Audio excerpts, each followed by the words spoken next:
Bonjour et bienvenue à l'émission COSESA. Alors aujourd'hui, nous avons un invité très spécial pour vous présenter. On a présentement Benjamin Pelletier-Vachon. Il va nous présenter un équipement qui est très important dans la société. Alors j'aimerais accueillir Benjamin avec nous aujourd'hui. Bonjour Benjamin. Bonjour Nantia. Comment ça va aujourd'hui? Ça va très bien et vous? Je vais très bien, merci beaucoup. Alors, j'ai quelques questions pour toi aujourd'hui. Oui. Je sais que tu nous as amené un équipement qui est très important. Alors, j'aimerais me dire pourquoi tu as un stéthoscope avec toi aujourd'hui. Ça peut paraître drôle d'avoir un stéthoscope quand j'étudie en production télévisuelle. Ça n'a pas sa place. Mais il faut savoir qu'avant d'aller en production télévisuelle, j'ai étudié 2 ans en soins infirmiers. Et quand on est infirmier, cet outil-là, c'est vraiment un outil qui est extrêmement important. Donc, il fallait que je m'en achète un. C'est ça. Et maintenant, je suis un petit peu pris avec. Parce que c'est clair, ça ne me servira jamais. C'est clair que c'est rare que je prends des poux comme ça dans la rue.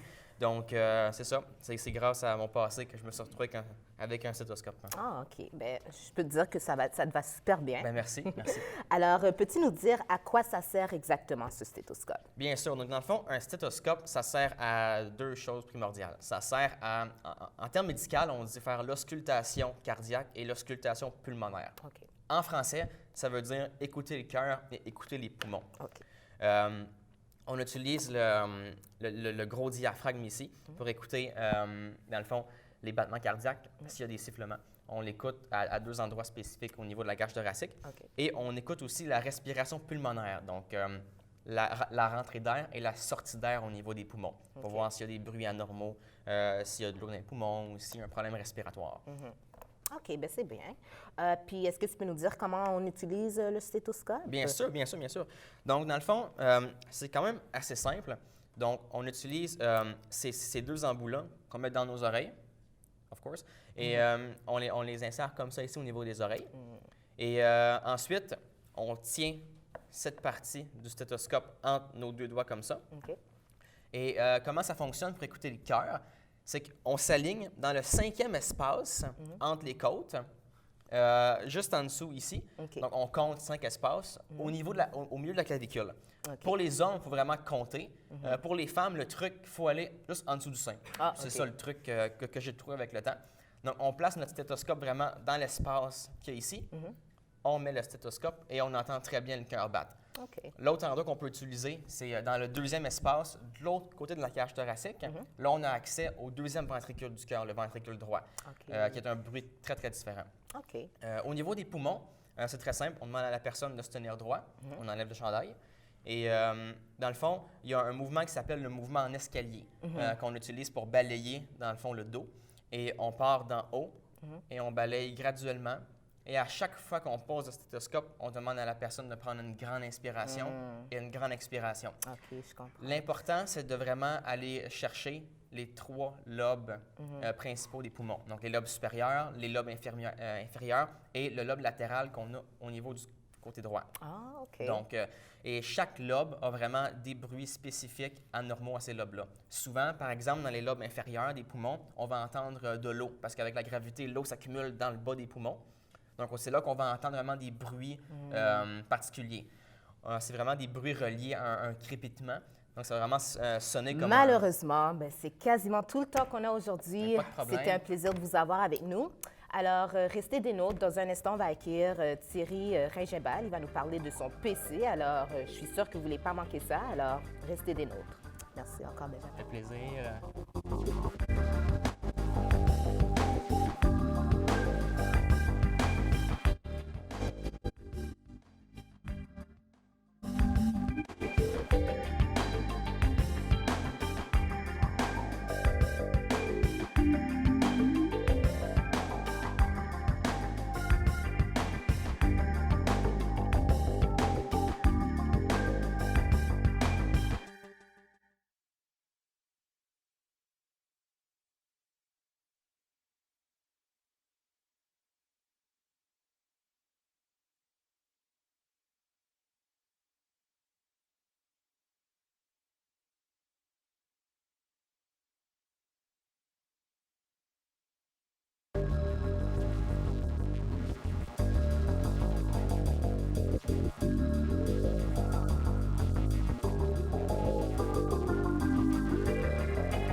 presque. Bonjour tout le monde, mon nom est Benjamin Pelletier-Vachon et bienvenue à cette émission spéciale où on se pose la grande question « Que c'est ça? » Aujourd'hui à l'émission, on reçoit mon invité spécial, le monsieur Thierry Régimbald, un étudiant de la Cité collégiale, qui vient nous parler de son PC. Donc, bonjour Thierry, comment allez-vous aujourd'hui? Ça va bien, et vous? Ça va très bien, merci. Donc Thierry, dis-moi donc, là, que c'est ça? Bien, ceci, c'est mon cher PC. C'est un Alienware Alpha, un ordi principalement fait pour jouer des jeux vidéo. Donc, il est aussi puissant, comme pour sa grosseur, il est aussi puissant qu'un PC qui est vraiment large. OK. Mais il est dans la grosseur, comme la boîte est 20 cm par 20 cm. So, les pièces dedans sont plus petites, mais sont aussi performantes qu'un gros PC. OK. Et c'est quoi les specs qu'il y a dans l'ordinateur? Dans mon PC, j'ai 16 gigs de RAM, de mémoire vive.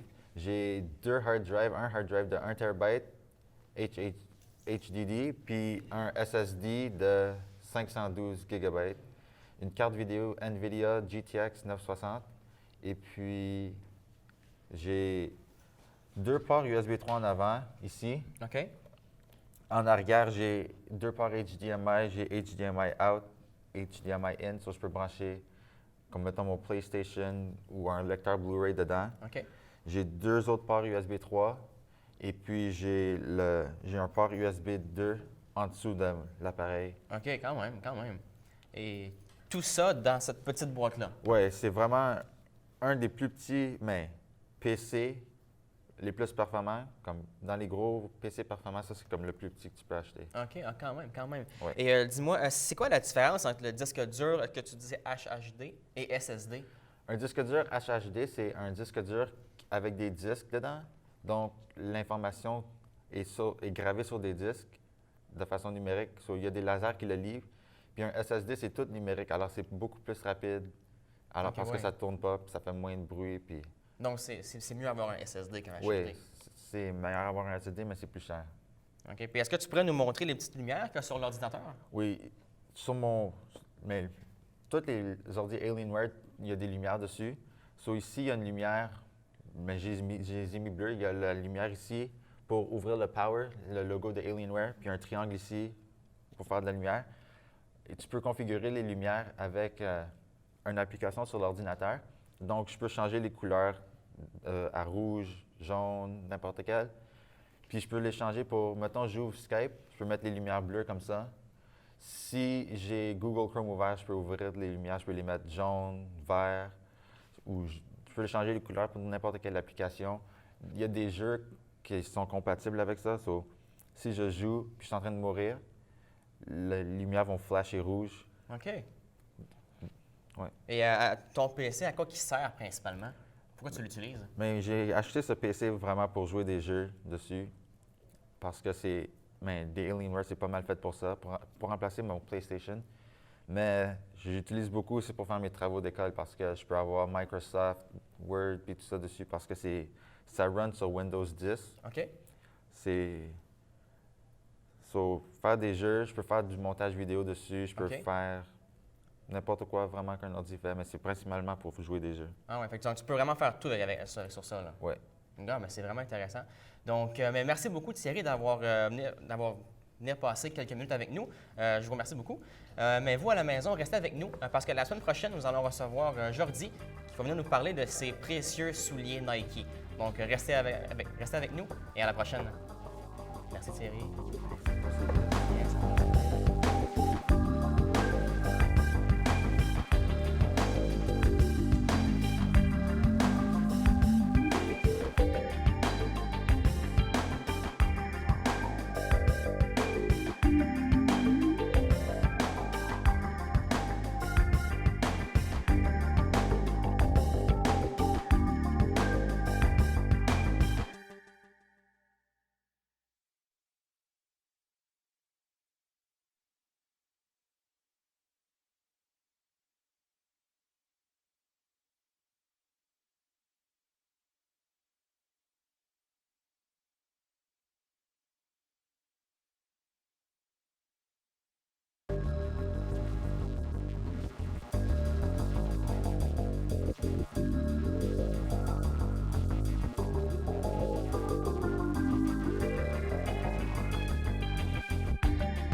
Bonjour et bienvenue à l'émission Qu'est-ce que c'est ça? Aujourd'hui à l'émission, nous avons l'honneur de parler avec M. Jordi Shindani qui va nous présenter ses fameux souliers Nike Air.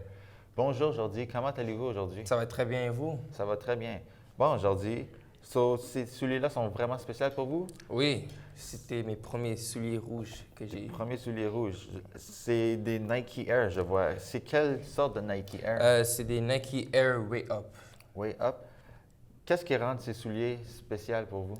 Ben, la première fois que j'ai vu ces souliers-là, mais normalement, bon, j'étais parti aux États-Unis et puis comme c'était le Black Friday, là-bas aux États-Unis c'est moins cher et puis je voulais toujours avoir des souliers rouges et là j'avais jamais un paire de souliers rouges et puis comme ça c'était en vente et puis j'ai tombé en amour avec ça, ben avec mon argent j'ai pu l'avoir et je l'ai acheté. So, t'as acheté ça aux États-Unis pour Black Friday? Oui. C'est pas fou le Black Friday? Ouais, c'est très fou. C'est pas comme ici. Ici, c'est vraiment calme. Et là-bas, il y a des gens qui sont en train de se tuer juste pour avoir comme une télévision ou quelque chose comme ça. Là. So, une chance que j'ai survécu.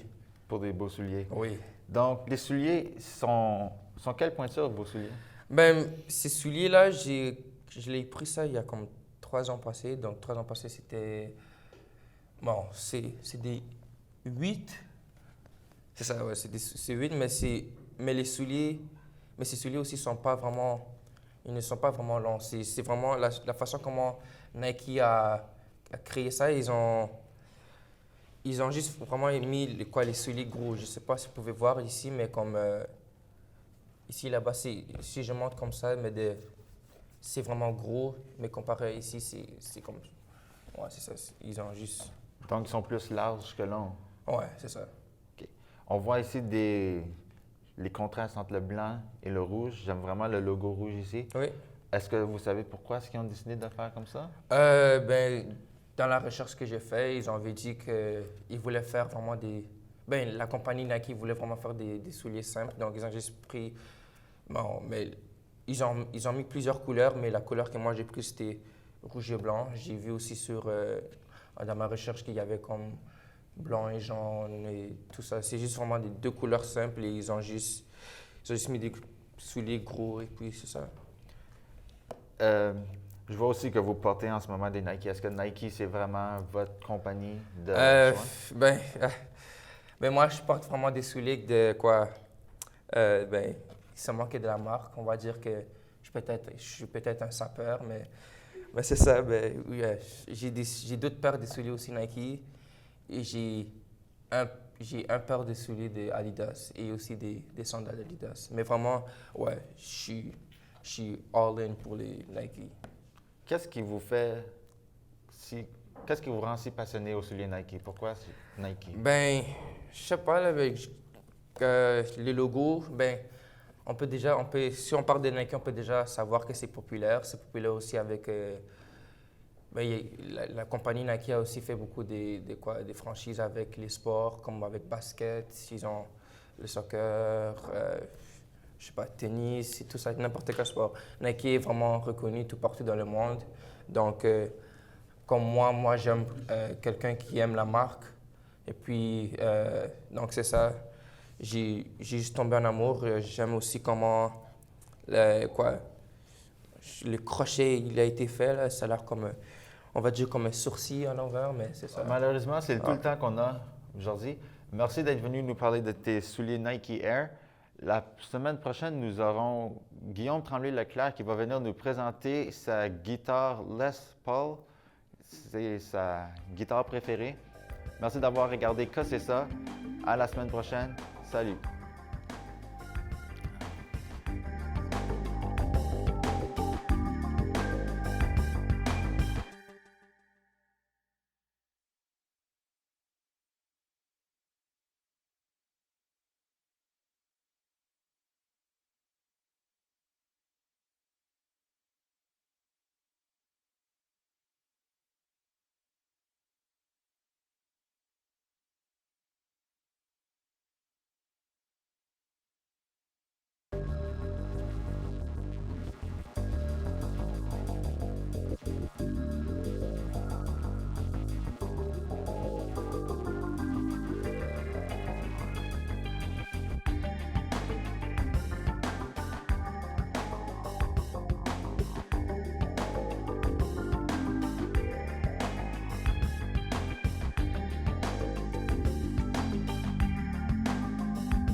Et bonjour, nous sommes de retour. Quoi c'est ça? Voici votre animateur, Jordi Chinani. Mon invité la semaine passée, Guillaume, était venu ici pour parler sur son sujet, la passion de la musique. Et aujourd'hui, il est de retour comme chroniqueur. Il est venu nous parler sur sa guitare. Bonjour Guillaume, ça va Bonjour. très bien? Oui, ça va bien. Très bien. Je vois que tu nous as apporté une très belle guitare. Oui, absolument. Donc, la guitare, est-ce que c'est ton instrument préféré? Ben, en fait, je pourrais pas dire que la guitare, c'est mon instrument préféré parce que j'en joue plusieurs autres. Puis, j'aime pas mal autant mieux jouer mes autres instruments que la guitare. Mais en général, la guitare, c'est l'instrument que je joue le plus. OK. Donc oui, à ce moment-là, je pourrais peut-être dire que c'est mon instrument préféré. OK, c'est bon. Depuis combien de temps que tu joues la musique en général? Non, ben, en fait, la guitare électrique, ça fait environ 2 ans que je joue. OK. Puis sinon, la bass, là, ça fait environ 1 an. Puis la guitare acoustique, 5 ans.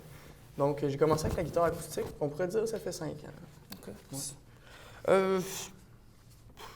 Pouvez-vous me dire un petit historique sur la marque de la guitare? Oui, absolument. Donc Epiphone, la marque de la guitare, existe, a été construite, là, la Epiphone Les Paul, dans les années 30 environ. OK. Puis par la suite, la compagnie Gibson, bien connue des guitaristes aujourd'hui, Mhm. a racheté la marque Epiphone pour un total de 20 000 pour en faire sa sous-marque. Donc aujourd'hui, quand on va au magasin puis qu'on achète une guitare de qualité pro, bien là, à ce moment-là, le nom de Epiphone va changer pour Gibson. OK. Bon, donc je vois que ça a changé de... OK, ça Ouais, change. c'est une vieille marque. OK. Pourquoi tu choisirais-tu cette guitare plutôt qu'une autre? Plutôt qu'un autre. En fait, c'est que cette guitare-là, de qualité standard, qui varie dans les 550 OK. il y a un très bon rapport qualité-prix parce que non seulement ils sont belles, ils sont un petit peu rough à jouer, mais OK. la qualité de sonore est incroyable. Puis c'est ça, pour le prix, là, ça vaut vraiment la peine là, parce qu'on peut retrouver des guitares pour le même prix, mais avec une très moins bonne qualité. OK, wow. Donc, juste une petite question. Pourrais-tu me dire combien cette guitare vaut? Donc cette guitare-là, elle vaut 550 $. C'est OK, une ça, c'est qualité bon. standard. Très bon. C'est ça. Puis de qualité standard, c'est ça peut varier entre 500 et 600 $. Puis à ce moment-là, si vous voulez savoir les qualités des guitares, on a les qualités médiocres, OK. pas trop bons, qui varient entre 200 et 300 $. Donc c'est vraiment pas recommandé là, si vous voulez jouer professionnel là, à ce Ouais. moment-là. C'est plus pour les débutants. Là. Si vous n'êtes pas sûr que vous vouliez commencer à jouer de la guitare, ben achetez-vous une qualité médiocre. Sinon, après ça, on a les qualités standards que j'ai ici avec moi. OK. Après ça, on tombe dans les qualités semi-pro, donc qui varient là, 600 $ et plus, là, qui va peut-être jusqu'à 900 $. Wow. Ouais, ensuite, on a les qualités pro, OK. là, qui sont dans les 1000 et plus. Puis à ce moment-là, pour le cas de Epiphone, à partir de 1000 et plus, là, pour qualité pro, ça change à Gibson. OK. C'est ça. Puis après ça, quand on veut vraiment aller plus haut, là, ben, on peut la commander, on peut la faire soi-même sur Internet. Donc, il y a le site OK. gibson.com. On peut créer sa guitare avec les couleurs qu'on veut, le bois qu'on veut, les cordes qu'on veut, puis on peut la commander sur Internet. Puis ça, bien, selon ce que vous voulez dessus, puis la qualité, ça peut varier là, 3 000 $ et plus. Wow, ça Oui. c'est vraiment très cher, mais malheureusement, on n'a plus de temps pour toi. Mais merci beaucoup d'avoir été ici. Il n'y a pas de problème. Chers amis, merci d'avoir venu regarder cette émission parce que mon prochain invité, Amélie Turpin, va venir nous en parler sur son iPhone 3G. Restez avec nous. Bye bye.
Bonsoir, chers téléspectateurs, et bienvenue à l'émission « C'est ça ».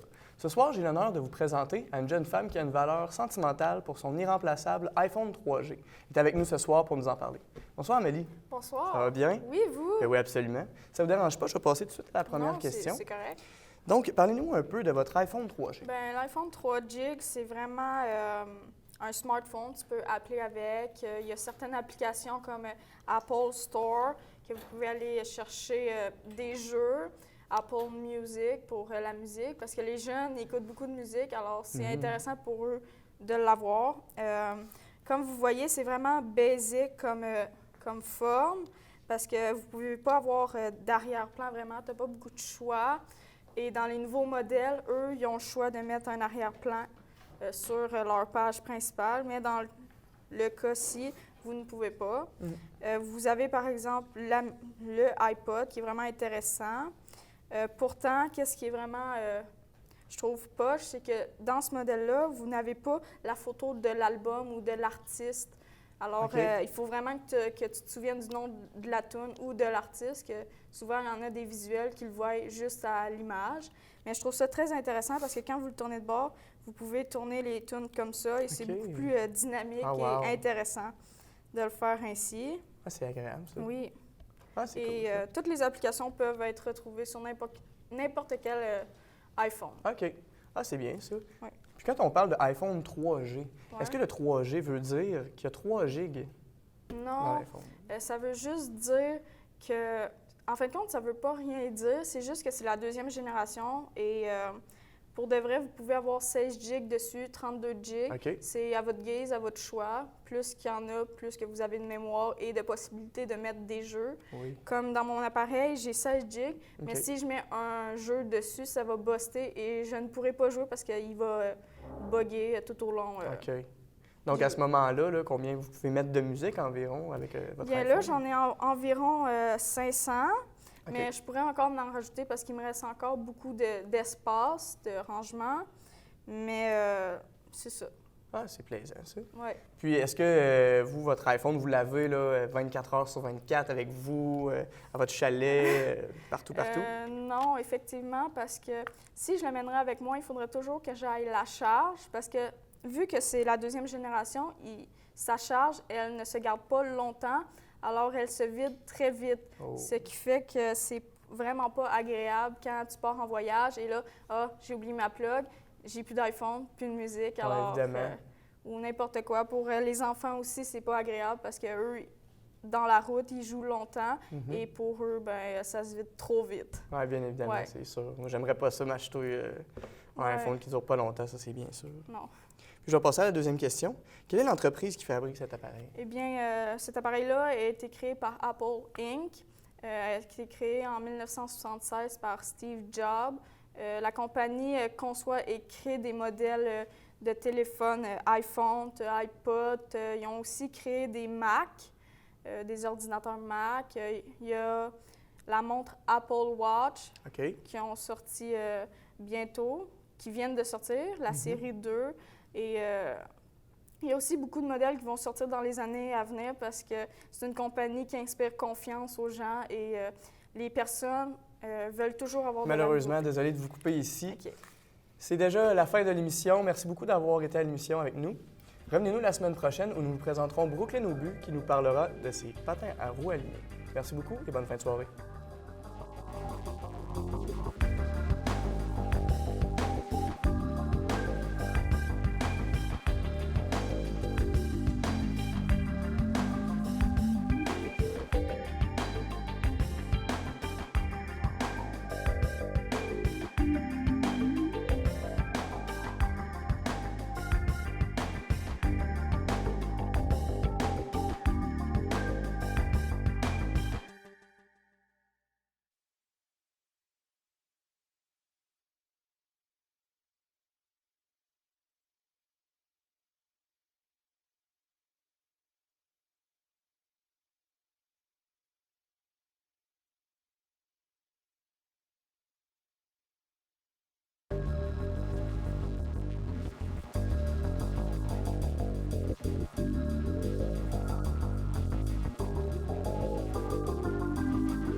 Bonjour, mesdames et messieurs, et bienvenue à l'émission Que c'est ça. Aujourd'hui, nous avons l'honneur et le privilège de recevoir Mme Brooklyn Aubu, qui nous fera une chronique des plus intéressantes sur les patins à roues alignées. Bonjour, Mme Brooklyn. Bonjour, ça va bien? Oui, vous? Ah, super bien. Oui, on va commencer tout de suite par la première question. Comment ont été créés ces patins? Dans le fond, c'est en 1760 par Jean-Joseph Merlin. Quand il les a créés, c'était un patin un peu comme une planche à roues alignées, mais au lieu de 4 roues, il y en avait 2. OK. Une en avant, comme ici, puis une en arrière. Donc, il n'y avait pas de frein non plus, ni de courroie pour l'attacher. Fait que c'était vraiment comme une planche à roulettes pour 2 pieds. Puis après ça, c'était en 1819 par Petit Blais, un Français. Il les a modernisés, fait qu'il a mis 3 roues, 2 en arrière, une en avant pour plus OK. de ballon. Puis, il avait maintenant mis des courroies et un frein, fait qu'on pouvait l'attacher à notre pied. Puis après ça, la vraie révolution des patins, ça a été par les frères Olsen, Brennan et Scott. Ils ont mis en sorte que les roues soient alignées comme ça avec le frein en arrière. OK. Puis, ce qui a vraiment révolutionné le monde des patins, c'est les petites boucles ici. Fait que, dans le fond, ce que tu fais, c'est que tu le fais de même, puis tu le rentres, tu le clips, puis tu le OK. resserres. Est-ce que c'est plus de stabilité, 4 roues comme ça ou 4 roues de chaque côté? Dans le fond, ça dépend des personnes. Moi, puis ça dépend de l'utilité que tu vas en OK. faire. Moi, je trouve qu'il y a plus de stabilité comme eux autres, mais il y a plus de risque de tomber.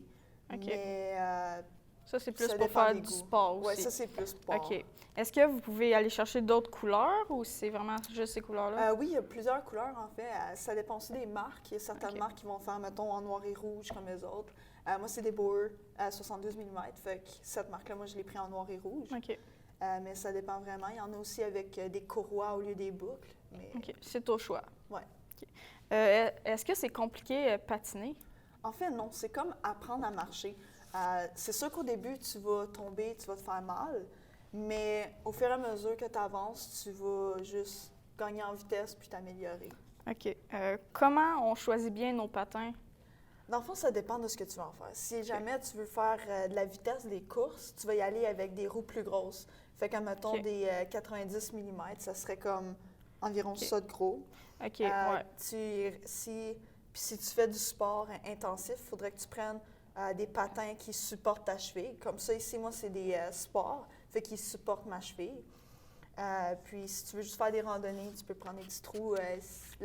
La dureté de tes roues aussi va faire une importance. Si tu prends des durs, comme moi, c'est plus pour l'extérieur. Puis, si tu prends des molles, ça fait en sorte que tu vas plus glisser s'il mouille dehors, puis tu as OK. plus de chances de tomber.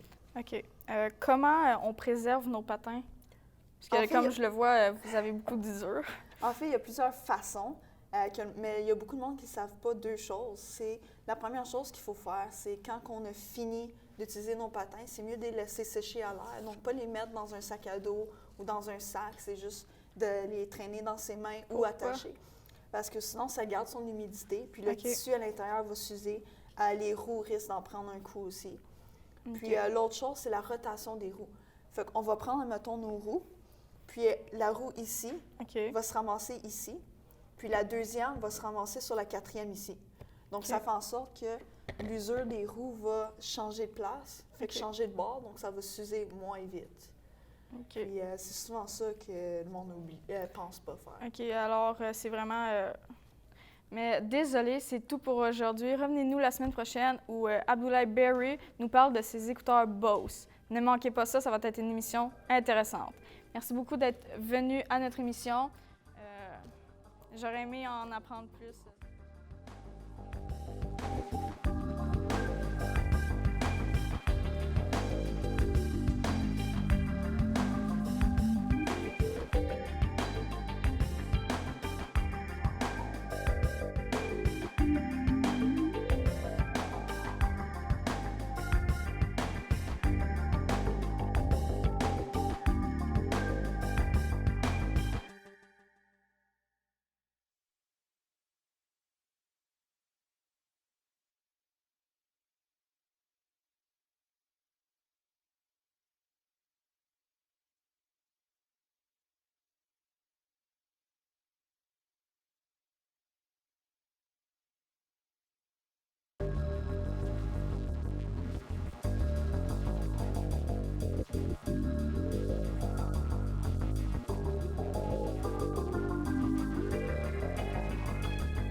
Bonjour et bienvenue à Que c'est ça. Aujourd'hui, nous avons la chance formidable d'accueillir un jeune homme nommé Abdoulaye Barry.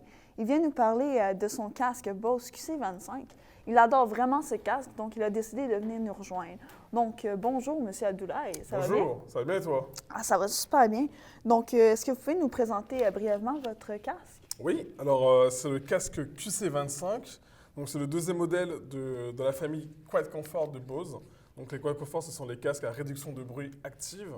Donc on insère une pile qui est ici, là, et on appuie sur le bouton et ça réduit les bruits ambiants. Voilà, donc c'est le deuxième modèle. Wow! Puis, pourquoi vous avez décidé d'acheter d'autres écouteurs? Tu sais, parce qu'avec les smartphones, il y a déjà des écouteurs qui viennent avec, puis tout. C'est vrai. En fait, comme j'écoute énormément de musique, je me suis dit, avec les écouteurs, je devais augmenter les sons parce que c'était une mauvaise qualité, donc j'allais bousiller mes oreilles en fait. Donc du coup, je me suis pris à acheter un casque, donc plus cher certes, mais qui avait une meilleure qualité de son. Et du coup, je pouvais mettre des bons fichiers sonores. Et du coup, je pouvais baisser le son et la qualité serait meilleure. Voilà. C'est principalement pour ça. Puis pourquoi vous avez choisi exactement ce casque-là?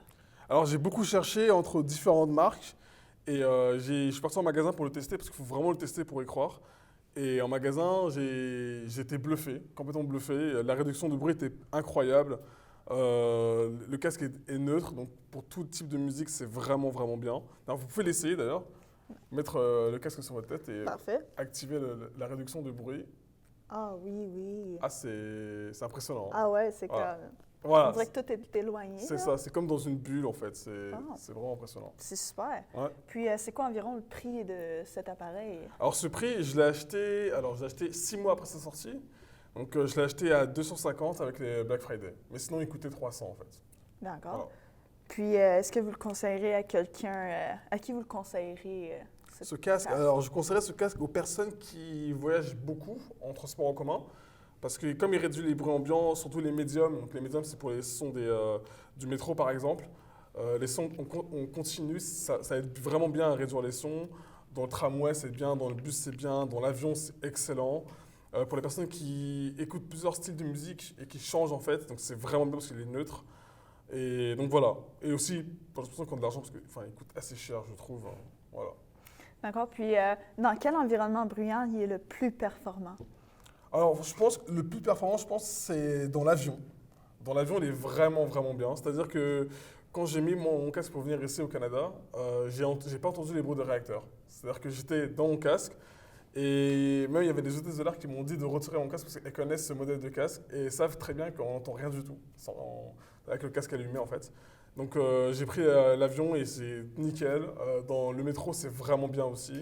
Et dans la rue, c'est bien, mais pas trop, parce qu'on entend quand même les bruits des voitures. OK, mais c'est pas dangereux dans la rue? Dans la rue, ça va, parce que quand on traverse, généralement, on regarde de droite à gauche la route avant de traverser. Mais sinon, c'est pas dangereux du tout. Je me suis jamais fait pogner par une voiture. D'accord, puis Voilà. vous risquez pas... puis c'est pas interdit non plus dans les rues? Non, c'est pas encore interdit, Ok, heureusement. Donc, hey, c'est super le fun. Puis, c'est quoi les meilleures musiques là-dedans? C'est quoi? C'est-tu du soft, du dur, du rock? Alors, il est vraiment bon dans les musiques soft, type Ok. pop, pop rock, il est vraiment bon.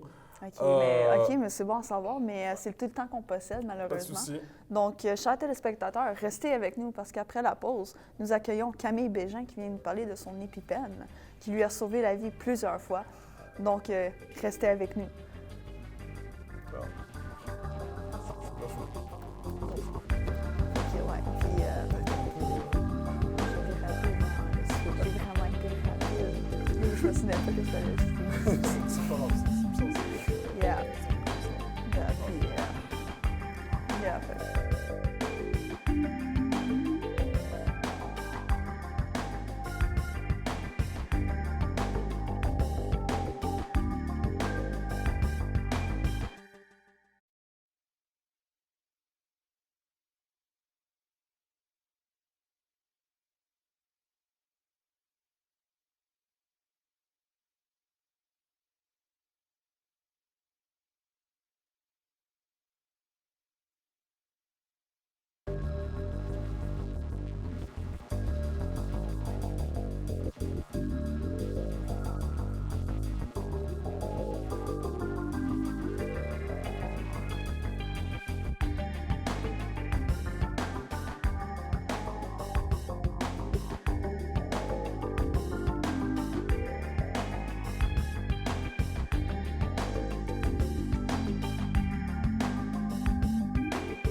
Bonjour à tous et bienvenue dans l'émission COSESA. COSESA, c'est une émission qui permet aux élèves de première année de présenter leur objet préféré, je vais dire.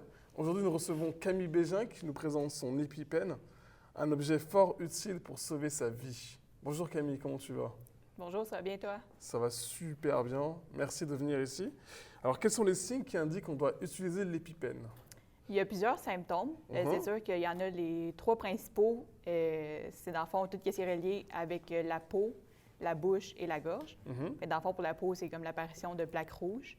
Puis pour la bouche, dans le fond, c'est quand il y a des démangeaisons. Puis pour la gorge, c'est quand ça gonfle, dans le fond, puis que la personne a de la misère à respirer. Ouais. Mais il y a aussi des symptômes moins connus du grand public, qui consistent entre autres, il y a des vomissements. Des vomissements? Oui, ou sinon, tu as des inconforts, soit pulmonaires ou cardiaques. Ah oui, donc c'est vraiment dangereux. Hein, pour Oui. le coup, hein. Alors, comment un EpiPen peut contrer les effets d'une telle réaction? Dans le fond, qu'est-ce qu'il y a dans un épipène? C'est de l'épinéphrine. C'est L'épinéphrine? aussi connu sous le nom de l'adrénaline. Ah, je connais bien ça. Fait que dans le fond, quand on prend de l'adrénaline, ça va juste accélérer ton rythme cardiaque. Fait que dans le fond, ta pression artérielle va accélérer. Fait que tes bronches, ça va comme se dilater. Fait que ça va te permettre de respirer à nouveau. OK. Fait que c'est ça. Fait qu'en réactivant le corps comme ça, c'est comme ça que ça permet de te maintenir Ouais. un état stable. Sauf par contre, vu que c'est de l'adrénaline, ça vient pas remplacer un soin médical complet. Ah, donc tu dois retourner à l'hôpital. C'est ça. après. Fait qu'une fois qu'on a injecté, ok. il faut absolument appeler le 911 OK. parce que sinon, après un moment, l'adrénaline, son effet, ça va Ouais. juste s'estomper. Fait que la personne va retrouver ces mêmes symptômes. Effectivement. Ah oui, OK. Alors, comment on utilise un EpiPen? Dans le fond, comment on fait? C'est très facile. Ah. Dans le fond, je sais que la compagnie, elle a aussi beaucoup pensé à rendre ça simple, autant Ouais. pour, mettons, les enfants qui ont besoin d'un épipène ou pour quelqu'un qui doit injecter un épipène à quelqu'un d'autre. Fait qu'il y a 2 embouts ici. Il y a l'embout bleu et orange. Ouais. Fait que dans le fond, on met le bleu vers le ciel, dans le fond, vers le haut. Puis la partie orange ici, on la met sur la cuisse. OK. Fait que dans le fond, la première étape, c'est d'enlever le bout bleu ici. Ça, dans le fond, c'est comme le safety. Puis après ça, on peut injecter l'épipène. Puis c'est censé de faire un clic comme dans le fond une plume. Fait que si vous juste pèsez puis vous pensez que ça sort puis il n'y a rien qui se passe, dans le fond, vous n'avez pas réussi à le faire correctement. OK. Vraiment appuyer puis entendre le clic. Ah, le clic, j'ai entendu. C'est ça. On maintient comme ça pendant 10 secondes. Oui. Puis une fois que c'est fini, on l'enlève. Puis comme ça, le bout, dans le fond, orange va se rétracter. Ouais. Ça vient cacher l'aiguille, dans le fond. Fait que la personne qui injecte l'épipène, elle a comme aucun risque de se piquer. OK. Ah, Puis c'est ça, comme j'ai mentionné, après ça, tout de suite, quand on a injecté, il faut appeler le 911. Puis si après 10 minutes, il n'y a toujours pas d'ambulance sur les lieux, c'est important, bien, comme si on peut réinjecter une deuxième dose. Ah, une deuxième dose Ouais, au même c'est ça. endroit? Oui, Ah oui. Donc ça fait double dose d'adrénaline. oui. Eh ben. Alors, que faire si on injecte une EpiPen ailleurs que sur la cuisse? Bien, premièrement, quand on va appeler le 911, Ouais. il faut le mentionner à l'opérateur, parce que pour que le cas devienne priorité. Parce que, par exemple, si on l'injecte par accident, soit dans la main ou dans le pied, OK. ça vient diminuer la circulation sanguine. Puis dans le fond, si... Je suis désolé, l'émission va bientôt se terminer. Merci Camille d'avoir participé à l'émission COSESA. Merci à vous d'avoir regardé l'émission. Vous pouvez retrouver l'intégralité de l'émission sur cosesa.ca. À la prochaine émission, nous retrouvons Francis Gillespie qui va nous parler de son appareil photo de Sony A3000. Merci à tous. Bonne soirée.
Bonjour tout le monde, on est de retour à l'émission Que c'est ça? Ici Camille, votre animatrice.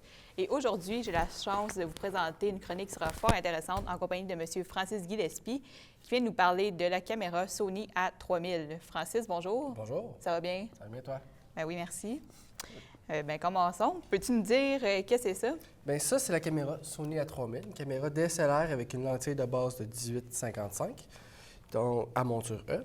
Et dans le fond, c'est ça, je vais vous présenter ma caméra.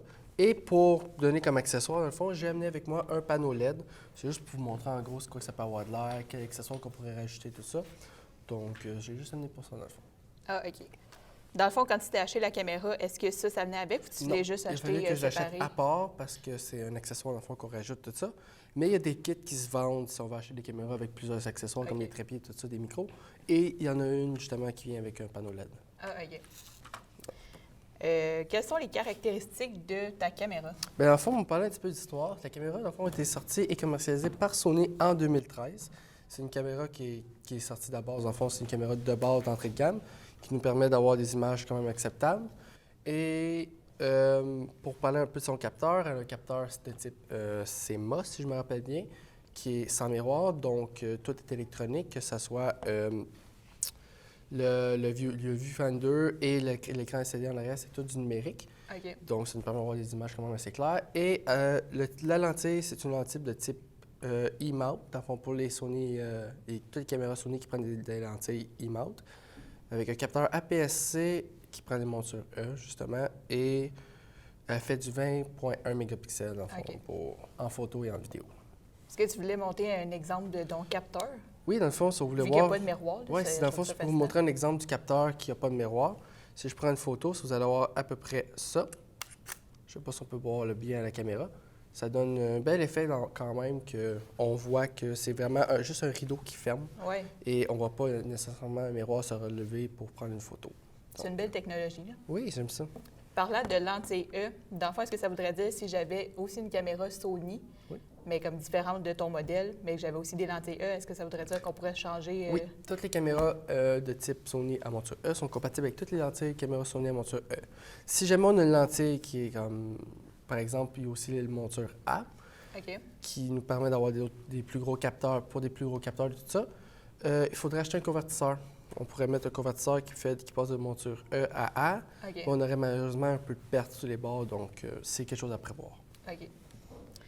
Est-ce que ta caméra fait aussi de la vidéo?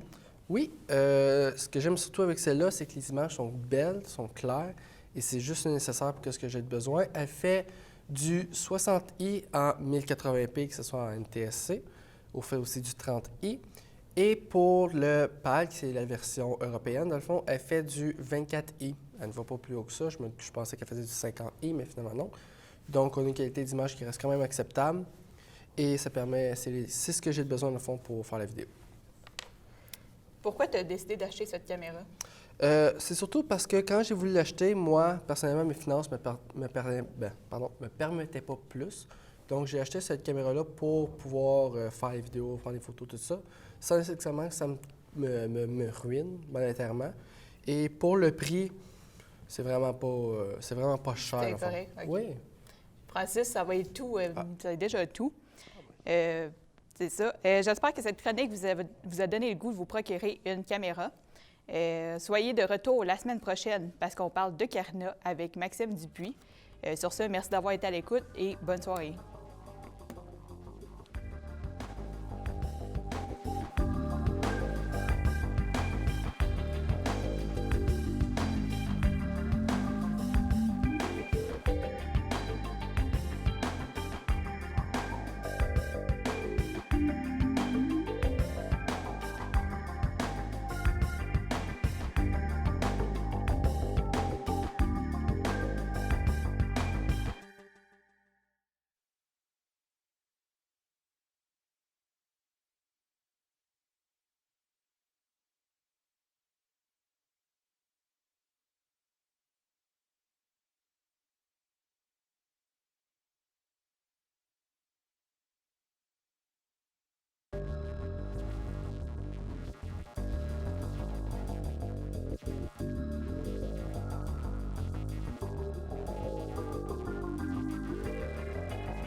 Bonjour à tous et bienvenue à Quoi c'est ça? Aujourd'hui à l'émission, on reçoit Maxime Dupuis qui vient nous représenter un objet que j'affectionne personnellement, l'ocarina. D'abord, bonjour Maxime, ça va bien? Allô, oui, ça va bien, toi? Oui, donc en commençant, tu peux-tu expliquer à tout le monde c'est quoi ça? Moi je sais c'est quoi parce que j'affectionne cet objet-là.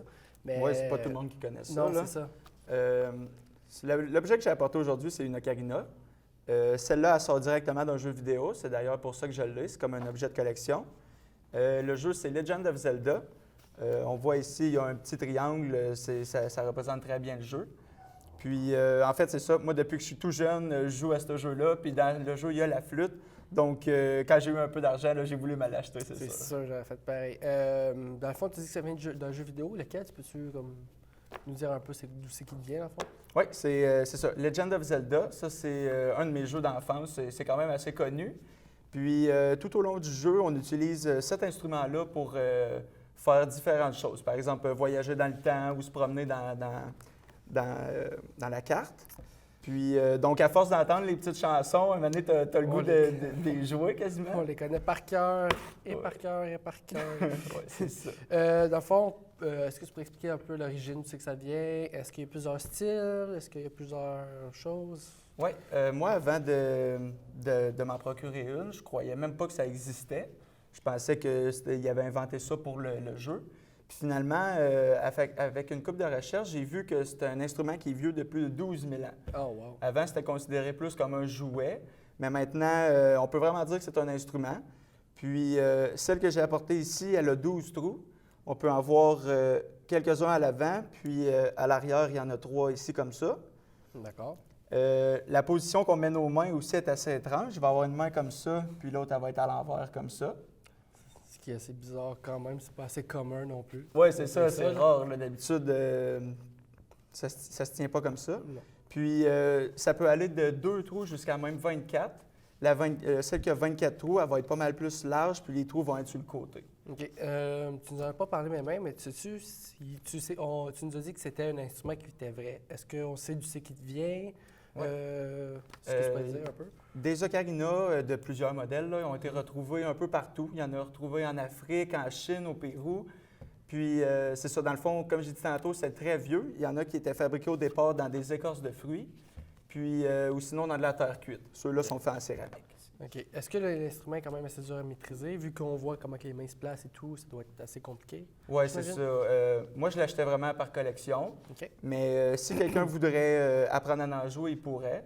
Je peux même vous montrer Ah, que c'est sûr, qu'il ça, j'allais te demander fonctionne. s'il fonctionnait. Je vais Juste nous faire ça. faire une petite note. Ça Je vais serait sortir vraiment un agréable. bruit, là. Wow! Ouais. Fait que ça marche pour vrai, dans le fond. Fait que Ouais. si quelqu'un voudrait l'apprendre à en jouer, est-ce que ce serait vraiment dur, selon toi? Ou... Quelqu'un qui aurait beaucoup de patience, il pourrait, oui. Parce que sur Internet, il y a moyen de trouver les partitions, de trouver des gens qui font aussi des petits tutoriels. Mais ça prend beaucoup de la patience. C'est pas inné, là. Est-ce que, en terminant, est-ce que c'est facile de s'en procurer une ocarina ou... Oui, tu peux acheter ça sur Internet. Il y a beaucoup de sites qui l'offrent. J'en ai jamais vu dans un magasin devant moi, mais sur OK. Internet, c'est très facile d'en trouver. OK. Puis prévois-tu aussi devenir bon dans ça ou t'aimerais mieux juste le garder comme objet de collection, en fait? Oui, moi, c'est vraiment un objet de collection. Là, je l'ai sorti pour aujourd'hui parce que sinon, il est toujours sur mon mur et il bouge pas de là. Ah, ben c'est cool. Merci beaucoup, Maxime, de nous avoir présenté cet objet-là. Et merci à vous d'avoir regardé l'émission. C'est déjà tout pour aujourd'hui. Et j'aimerais remercier Maxime de nous avoir présenté son ocarina. Restez des nôtres, car la semaine prochaine, nous recevrons Michael Lapointe qui va nous parler de son jersey de sénateur. Merci beaucoup. À la prochaine. Ciao tout le monde.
Bonjour tout le monde, bienvenue à cet nouvel épisode de Que c'est ça?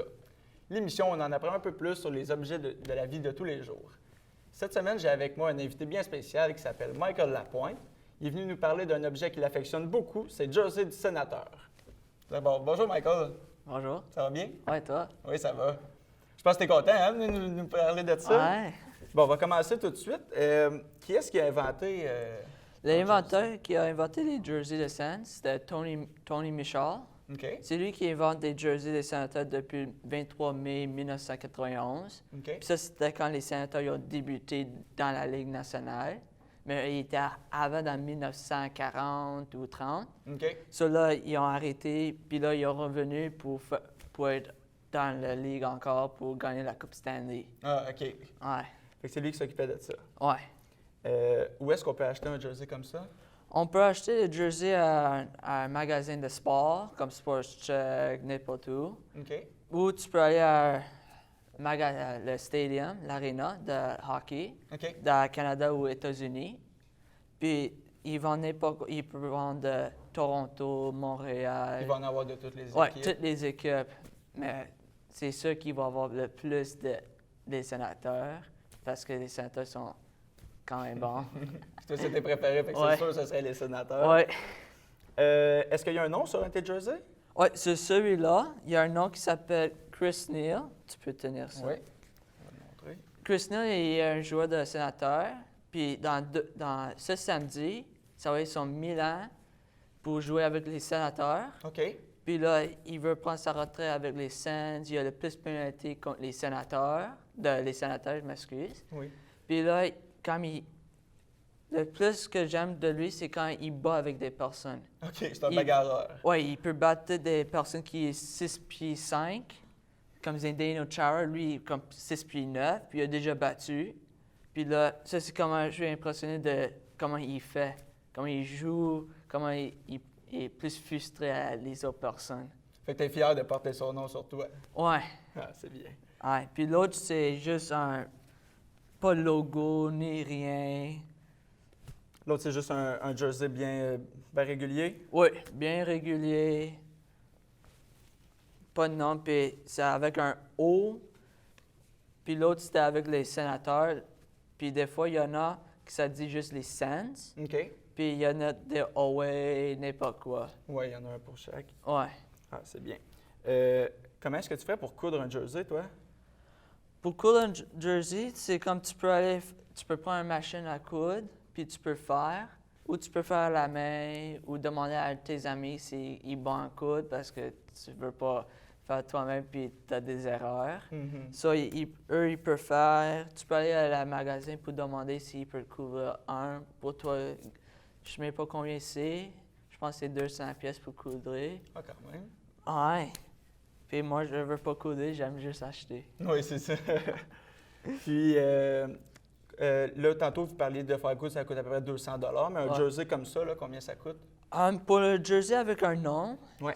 ça coûte comme proche de 300 $. Puis si tu veux pas de nom, ça coûte comme à 150 à 190. Ah, ben ça a bien de l'allure. Hey, Ouais. Merci beaucoup, Michael. Ouais. C'est malheureusement tout le temps que nous avions aujourd'hui. Rats. Mais c'était un plaisir d'entendre parler de tout ça. Ouais. Et vous, chers téléspectateurs, restez avec nous, car au prochain épisode, nous verrons Jacob Leroux qui viendra nous parler de son iPhone 6. À la prochaine. Merci, Michael.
bonjour et bienvenue sur Quoi c'est ça? Aujourd'hui, on a une spéciale personne qui s'appelle Jacob Leroux qui va nous présenter son iPhone 6S.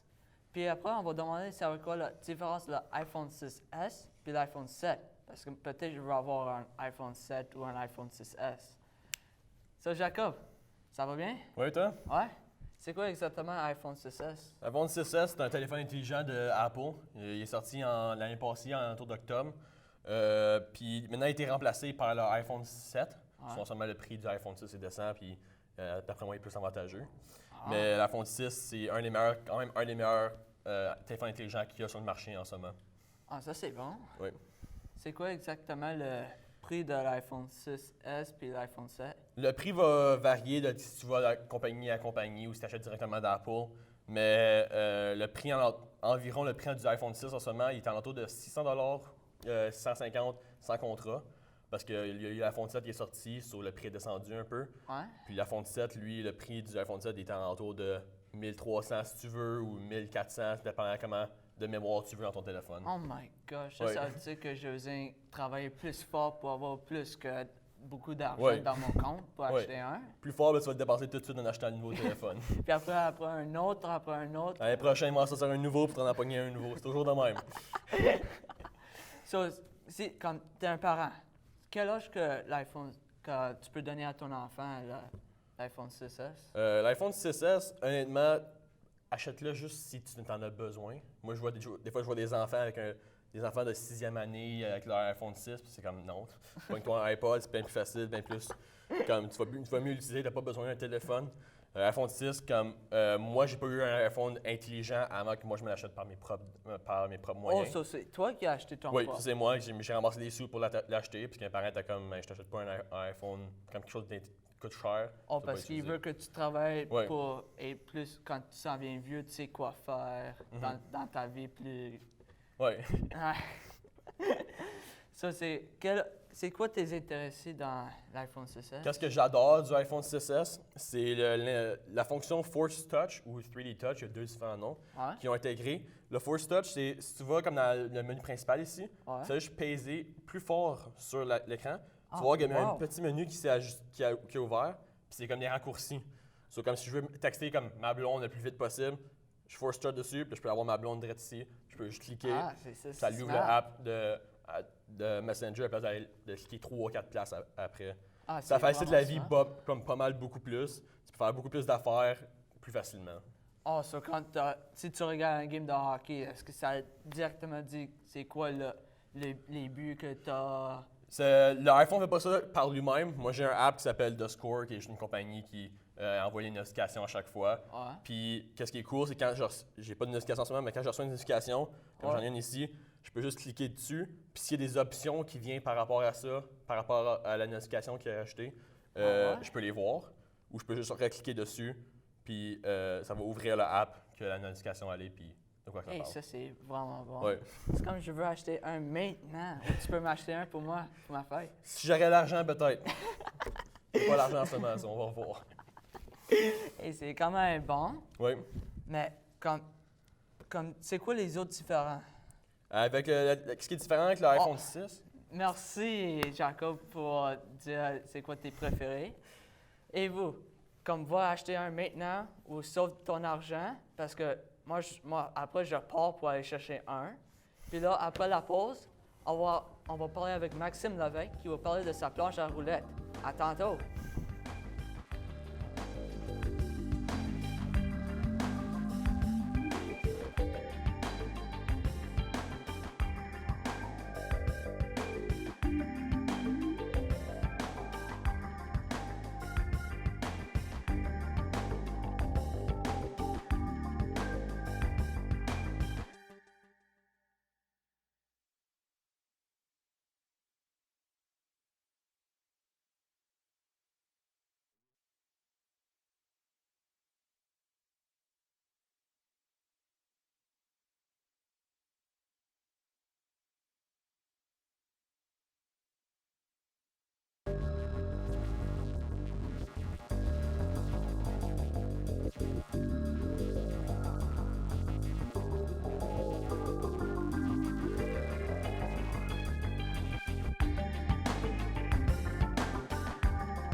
Bonjour et re-bienvenue à Que c'est ça? Je me nomme Jacob Leroux et aujourd'hui je suis en compagnie de l'expert Maxime Levesque, un expert de la planche à roulettes.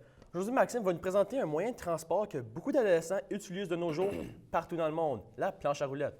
Bonjour Maxime, comment allez-vous? Bien, vous? Bien. Super. On va commencer directement dans les questions.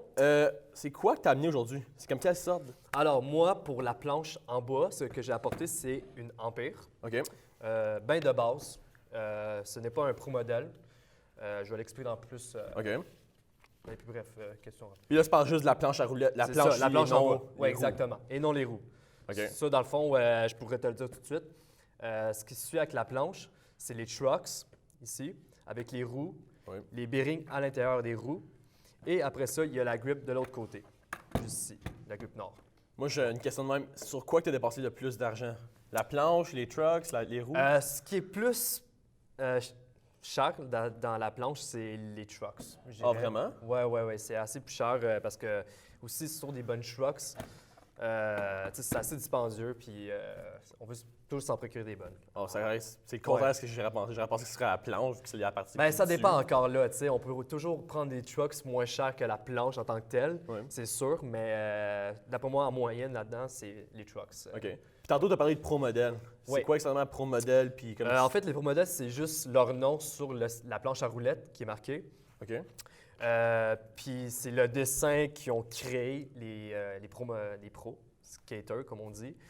Et sinon, ce qui est le différent, c'est beaucoup plus cher aussi. OK. Je vais le mentionner, c'est beaucoup plus cher. La concave à l'intérieur de la planche est beaucoup plus curvée. OK. Et sinon, il y a beaucoup plus de plaques de bois à l'intérieur. Mettons comme si, je ne sais pas si vous voyez à la caméra, ici, il y a une ligne noire. Fait que c'est comme une couche plus solide, mais dans les pro modèles, il y a peut-être une autre couche ou deux autres. Ça l'évite comme cacao. Oui, c'est plus solide aussi. Là. OK. Mais on paye beaucoup plus le prix, le double, disons. Est-ce qu'il y en a qui valent vraiment pas à peine, comme qui ont le nom, qui c'est des pro modèles parce qu'il y a un nom dessus, mais qui sont pas vraiment si bonnes que ça?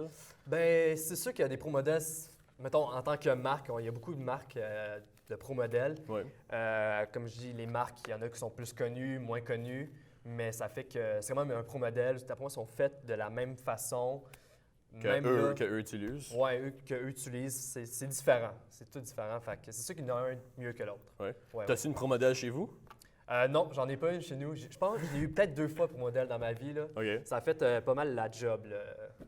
T'en espères-tu en pogner une nouvelle bientôt, une pro modèle? Non, regarde, il est encore tout neuf, là, regarde, ça se voit. Là. Moi, j'ai une question pour toi. Parce que Oui. j'ai déjà essayé de la planche, puis j'ai tombé, puis je me suis fait mal. Toi, OK. tu tombes souvent? Ah, ben oui, ça arrive. Là. Mettons que tu as assez de nouveaux mouvements, là, regarde, c'est sûr que tu te dèches. Là. Oui. Ça, Je ça ne arrive demanderais plusieurs pas l'essayer ici, parce qu'apparemment, c'est glissant. Ouais, ici. ça a l'air glissant. Hein, Ouais, fait parce que- que c'est pas fait pour la Non, planche à non, non, roulettes. c'est ça, on n'essaie pas ça ici. Là. Ça, Ouais, on essaiera dehors tantôt après Ouais, l'émission. dehors, c'est ça, exactement. Si tu me conseilles quelque chose, une sorte de planche à roulettes à acheter, c'est quelle sorte tu me conseilles? Ben, dans le fond, moi, je te conseille, si tu commences à faire de la planche à roulettes, aller dans un magasin professionnel, comme Empire, ça, c'en est une. OK. Je suis professionnel. Alors, tu vas voir une personne qui travaille dans la section de planche et tu demandes tu veux faire quoi en tant que tel, puis skatepark ou... Parce qu'il y a différentes sortes de planches Oui, il y a pour des qu'est-ce que tu différentes veux sortes, faire. exactement. Du half-pipe ou du longboard en tant que tel. Alors, Ouais. tu vas demander, puis lui, il va te le dire c'est quoi qui est le mieux pour toi. Puis il va te recommander des affaires. Ouais, à c'est pas acheter. trop cher, tu sais, ce qui est de mieux pour toi. Là. OK. Ouais. Hey, tu me donnes le goût de l'acheter. Ben oui, gars, si tu veux... Hey, je vois ici, tu as des marques. C'est-tu à cause que t'as tombé ou c'est à cause que tu faisais des trucs? Parce que ça, c'est à cause que je faisais des trucs, mais Ok. pendant que je faisais ces trucs-là, j'ai quand même bêché. Donc, OK. voilà. Hey, malheureusement, c'est tout le temps que nous Ouais, avons. c'est bien Regarde, correct. tu nous as donné le goût d'aller en acheter. Ben, Puis j'espère. tu nous as le goût d'en faire. Vous à la maison, revenez-nous la semaine prochaine, parce que la semaine prochaine, je serai en compagnie de Jean-Sébastien McNicol qui va nous parler d'un livre qui parle de l'histoire avant Game of Thrones. Manquez pas ça. Merci. Ben, ça fait plaisir.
Bonjour et bienvenue, mesdames et messieurs, à notre émission Que c'est ça?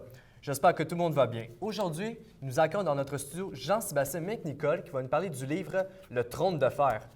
Alors, bonjour Jean-Sébastien. Bonjour. J'espère que tout va bien pour toi aujourd'hui. Très bien, merci. Super. Alors, j'ai des questions pour toi à propos de ton livre. Très bien. On va commencer, si ça ne dérange pas. Bien sûr. Alors, que vous pouvez nous dire sur l'auteur du cycle du Trône de fer? L'auteur du cycle de Trône de fer s'appelle George R. Martin. OK.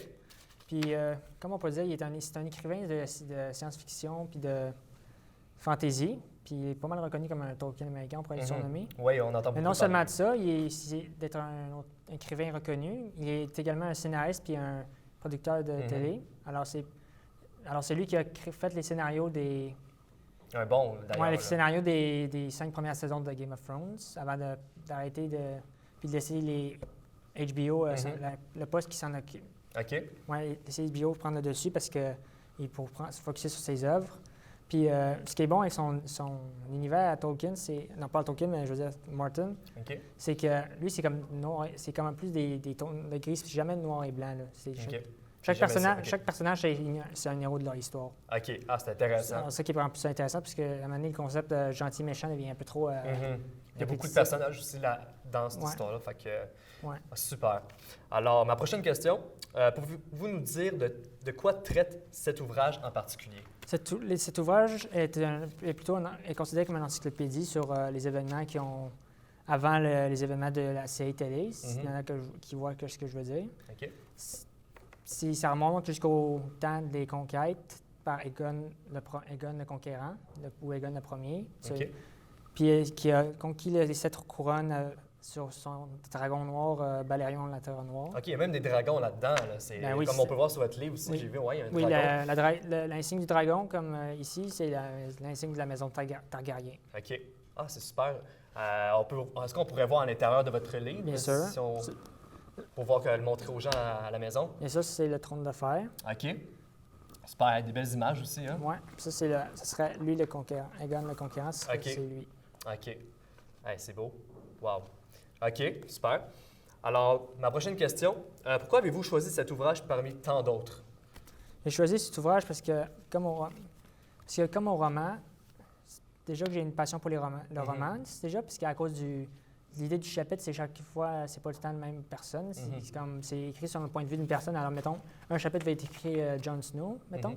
OK. Puis un autre chapitre va être écrit comme Daenerys, ça c'est une Targaryen. Puis ainsi de suite. Alors, il ne reste pas tout le temps sur la même personne comme dans la plupart des livres. Ça se voit que vous connaissez quand même l'histoire, là, tu sais. Oui. Vous êtes, OK.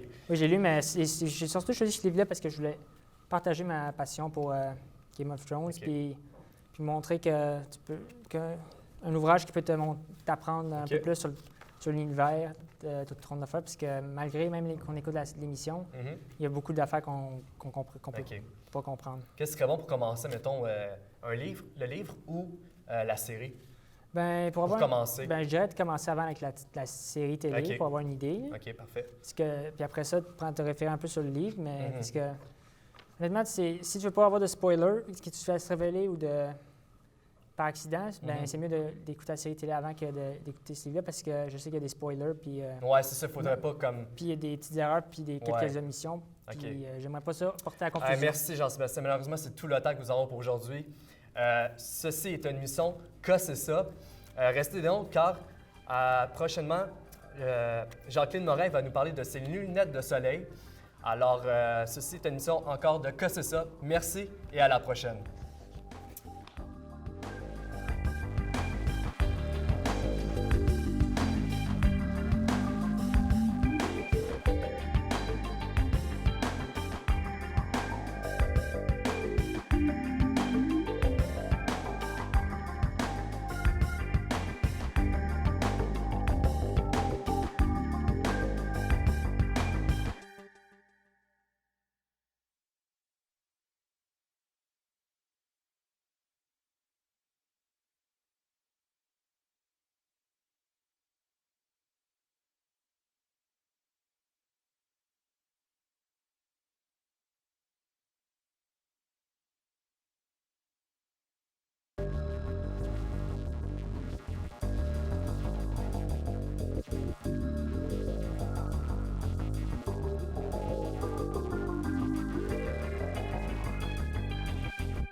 bonjour et bienvenue à la chronique Que c'est ça? Je suis Jean-Sébastien McNicol et je serai votre animateur du jour. Aujourd'hui, nous avons le grand plaisir d'accueillir Mme Jacqueline Morin qui nous parlera de ses lunettes de soleil.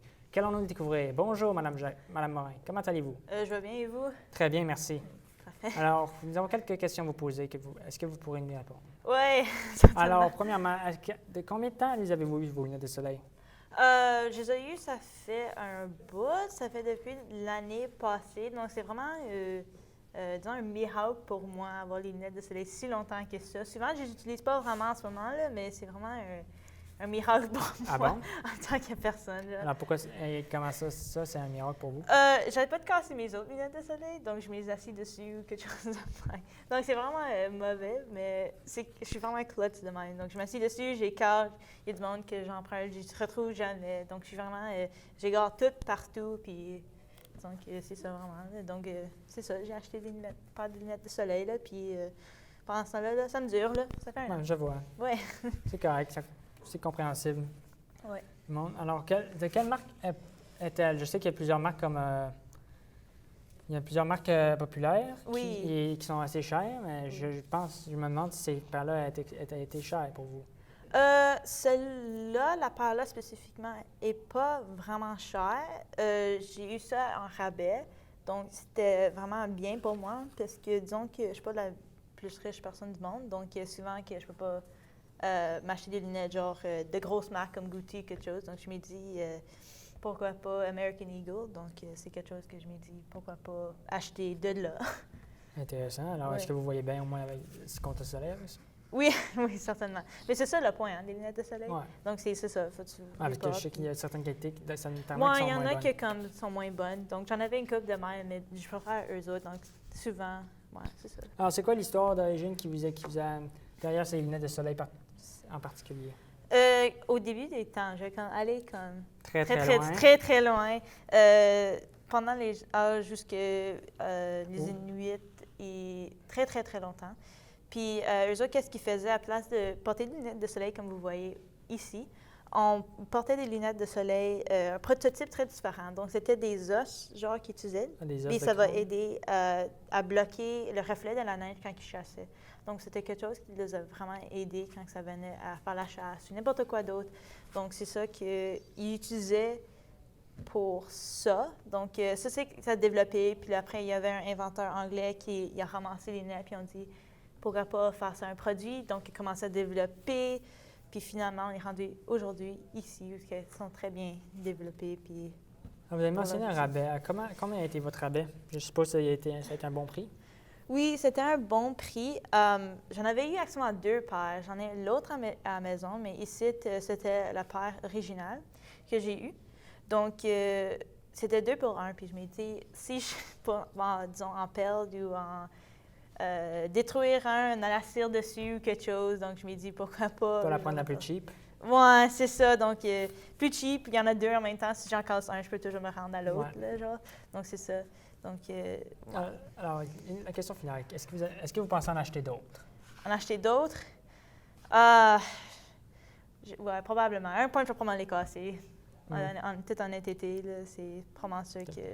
Et nous arrivons à la conclusion de cette chronique. Je vous remercie, Mme Morin, de nous avoir partagé cette histoire merveilleuse. Vous soyez des nôtres à la prochaine épisode où nous recevrons Dominique Moussy qui nous parlera de son fusil paintball. Combien de victoires a-t-il eu avec ce fusil et combien de défaites a-t-il eu? Vous le saurez à la prochaine épisode. Je suis Jean-Sébastien McNicol et je vous dis à la prochaine.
Bonjour et bienvenue à Cas c'est ça. Ici avec moi, j'ai Dominique Moussy qui va venir parler de son fusil de paintball.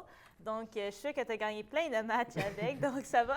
Oui, toi? Oui, ça va très Donc, bien. premièrement, avant même de commencer, j'ai juste besoin de te dire que ceci n'est pas un fusil de paintball. Non? C'est un marqueur de paintball. marqueur de paintball, La raison ok. qu'on ne peut pas appeler ceci un fusil de paintball, c'est à cause si jamais je voudrais voyager avec mon marqueur et je l'appelais un fusil aux douanes ou n'importe où ce que j'allais Ouais. et où je me faisais arrêter et j'avais ceci avec moi. Ouais. Si je l'appelle un fusil, je peux me faire arrêter ou me le faire confisquer à cause techniquement, si c'est un fusil, c'est considéré une arme.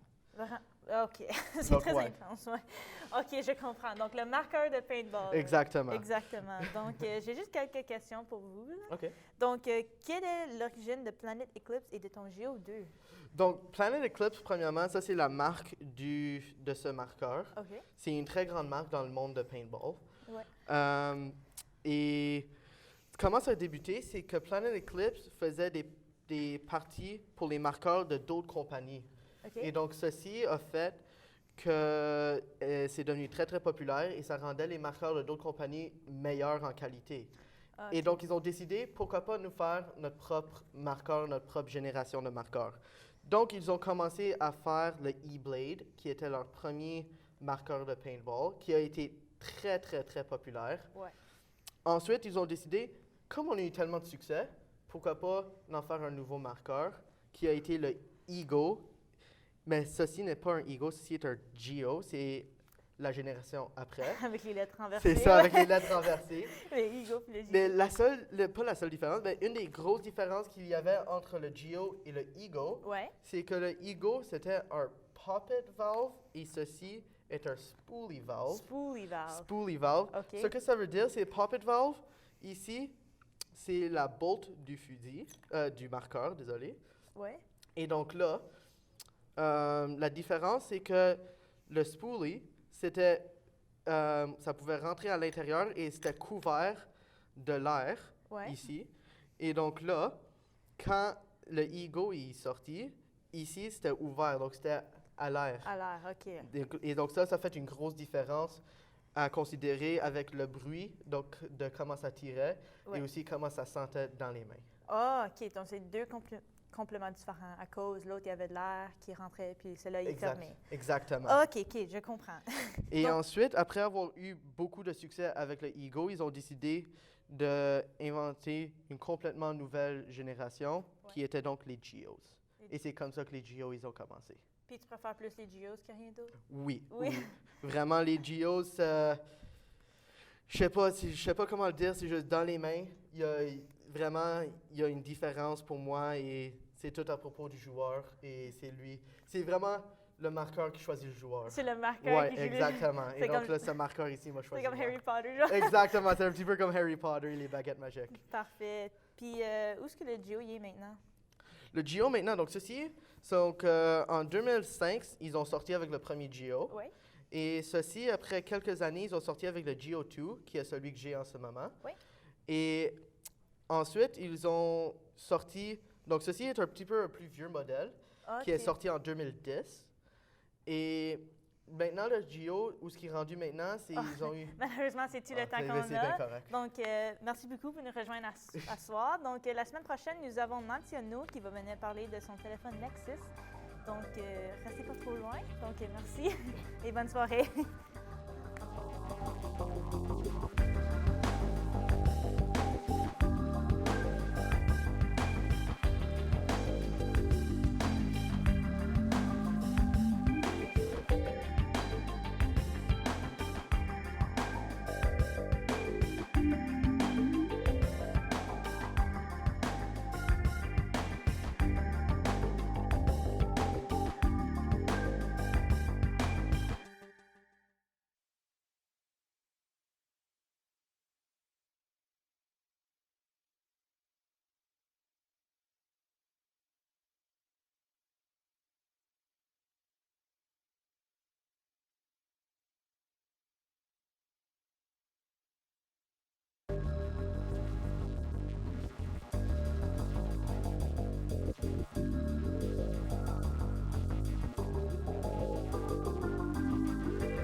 Bonjour et bienvenue à Qu'est-ce que c'est ça? Aujourd'hui, on parle à Nancy Arnaud et de son merveilleux téléphone cellulaire, le Nexus S6. Donc, bonjour Nancy, comment ça va aujourd'hui? Je vais très bien, vous? Ah, ça va extrêmement bien. Donc, on va commencer aujourd'hui avec quelques petites questions. Ça vous va? Oui, vas-y. Parfaitement. Donc, pourquoi avez-vous choisi de nous présenter votre cellulaire aujourd'hui? Bien, en premier lieu, j'adore ce téléphone-là. Comme la fonctionnalité de ce téléphone-là est à merveille. Alors, je pensais que ce serait peut-être une bonne idée de présenter le monde à la maison un téléphone qui marche à merveille. Alors, juste pour les donner une bonne idée de qu'est-ce qu'ils pourraient peut-être acheter dans le futur. Bon, mais parfait. Ben, tu sais quoi, moi, mon téléphone, il commence à plus être bon, donc... Eh bien, le Nexus 6. Exactement. Donc, pourquoi adorez-vous le Nexus 6 autant que ça? Ben, en premier lieu, c'est venu avec un chargeur turbo. Alors, ce chargeur-là, ça permet le téléphone de prendre sa charge complètement dans quasiment 15 à 20 minutes, ainsi que la fonctionnalité est à merveille. Puis, j'ai aussi le chargeur sans fil qui vient avec. Alors, si je suis paresseuse, je peux juste le placer dessus, puis ça charge de même. Wow. Alors, ça, c'est une des fonctionnalités que j'adore avec ce téléphone-là. Puis ça, c'est une des choses que j'adore du téléphone Nexus 6. Hey, wow, c'est un bon upgrade. Ouais. À part le Nexus 6, avez-vous déjà utilisé le Nexus 5? Oui, définitivement. En fin de compte, je l'ai amené pour que vous puissiez voir une différence. Alors, voici le Nexus 5 et voici le Nexus 6. Oh, Alors, wow. comme vous voyez la différence, ça, c'est le Nexus 5, extrêmement plus petit. Nexus 6, un écran immense. Alors, vous voyez la différence, puis je l'adore. C'est comme une petite télé dans ta poche? Ouais, je l'ai utilisé pour un petit peu. J'ai dû l'arranger au moins comme 3 fois. OK. Parce que le port en dessous, là, ça n'arrêtait pas de briser. Alors, la troisième fois, là, j'ai give up. J'ai dit, oublie ça, là, je vais m'acheter un nouveau téléphone. C'est ça que j'ai fait. Bon, parfait. Et quelles sont les spécifications de votre Nexus 6 que vous aimez tellement? Première chose, ce serait l'écran. Comme vous pouvez définitivement le constater, l'écran est immense. C'est un écran de 6 pouces, format 16:9. Puis pour les pixels, ça parle de 1440, je pense, à 2560 pixels. Alors, résolution à merveille. OK. Je sais qu'il y a d'autres choses dessus. Je ne me rappelle pas quoi d'autre, mais c'est ça, les spécifications. Puis j'ai oublié aussi, il y a un capteur Sony MPX. Alors, ça vous permet aussi de filmer en 4K. Wow! Alors, c'est quelque chose que j'adore aussi du téléphone. OK. Hey, wow, qui a besoin d'une caméra quand on a le Nexus 6, hein? Je te le dis. Et nommez-moi une chose que tu n'aimes pas de ce téléphone. Bien, je peux vous dire définitivement que j'aime pas trop, pour la caméra photo, genre, je l'aime pas trop. J'ai 13 mégapixels pour la caméra derrière, mais quand on parle de la caméra frontale, alors la caméra en avant, il y a seulement 2 mégapixels, ainsi qu'aucun flash. Alors, si tu veux faire des selfies dans la nuit, là, tu veux mettre des photos sur Instagram, puis quoi que ce soit, là, oublie ça. La photo, ça va sortir à 0, là, comme c'est vraiment pas bon. Mais à part de ça, les fonctionnalités, j'adore. OK. Ouais. Bon, mais tous les téléphones, ils ont leurs tout petits défauts, hein? C'est exactement. Et que pensez-vous du côté audio du Nexus 6? Côté audio, je peux vous dire que c'est vraiment à merveille. Il y a vraiment 2 haut-parleurs situés vers l'avant du téléphone. Alors, ça te donne un son stéréo très fiable. Alors, ça, c'est une des choses qui m'a vraiment attirée sur ce téléphone-là. C'était le côté audio aussi. Alors, c'est vraiment à merveille. Wow! Eh, wow! Eh bien, moi, j'aime ça écouter la musique, donc ce serait un excellent téléphone pour moi, ça. Bon, merci Nancy de nous avoir joignés aujourd'hui. C'était une excellente émission. Ouais. Joignez-nous la semaine prochaine, on va parler à Benjamin Pelletier-Vachon. Il va nous parler de sa merveilleuse montre. Ça s'appelle un Nighthawk. Donc, joignez-nous la semaine prochaine. Très bonne émission. Très bonne émission. Merci de m'avoir eu aujourd'hui.